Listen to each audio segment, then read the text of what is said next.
Naabot na gyud ang among gihulat-hulat nga excited na gyud kay si Binsoy sa iyang regalo. Nga halos kada adlaw na lang siya gahisgot nga kung kanus ang maabot ang iyang regalo gikan ni tito tita niya nga sekreto lang. Ang duha ka ate excited sad mo tan-aw sa regalo ni Vince. Dili pa gyud ni madali-dali og gamit dayon kay kinahanglan pa gyud ni siyang i-assemble namo. Naningkamot gyud si ate nga maabrihan niya dayon pero dili gyud siya kadali-dali og abri kay gahi kayo ang guntingono niya. Hulat-hulat ang sekta nga ma-open ni ate o na-open na gyud ni ate nga dugay. Kinahanglan lang yung tabangan namo ni siya kay dili na gyud siya madali-dali og open nga sila lang. Gusto man gud sila nga sila na lang ang mo-open at magtan-aw lang ni og mag-video. Hindi naman niya masangan og open basta nagpatabang na gyud siya sa iyang pakay. Excited kay si Binsoy gusto gyud siya nga siya gyud mag-open.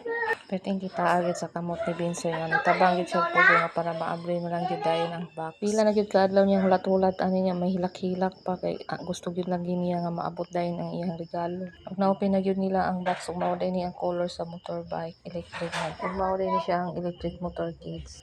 Kung basad maya mo assemble og ingon ani kay basig masipya tabang yan dili na noon mo dagan. Paminaw na ko murag lisod-lisod gid ni siya assemble. Sige lang kay og di ta kabalo ani na may tutorial sa YouTube. Ang ani nga motor kids murag lisod-lisod yun ni siya i-assemble. Kaya syempre first time pa gyud nato mo-assemble og ani nga dulaan.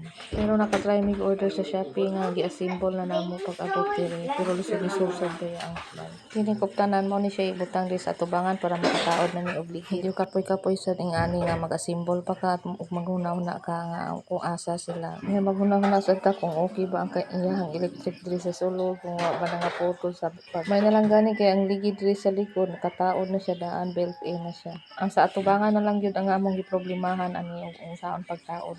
Gawa sa atubangan og sa ligid diha pa sa sulod og unsaon siya pagpaandar mga ka-pretty. Pero murag may idea ko kung unsaon siya kay murag siya sa computer nga naa siya ikonik-konik. So nadugay gyud mi pagtaod ani kay nagbasa pa gyud mi ani sa manual kung unsa gyud sugod ani sa step by step. Pero ang nasa manual mga ka-pretty unahon gyud ang nasa tubangan. Gikapoy na gyud hinulat si Binsoy kay gusto na gyud siya musakay unya kay wa pa man gyud mi ani mahuman. Sa sugod-sugod yung mga ka-pretty galisod gyud mi og assemble ani og asa gyud.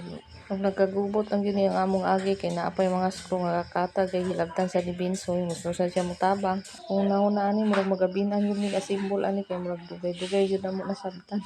Ay na lang gani kay nasugdan namo ang atubangan ani og na ikat na lang gyud ko ni mga ka-pretty kay para di na mo taas ang oras.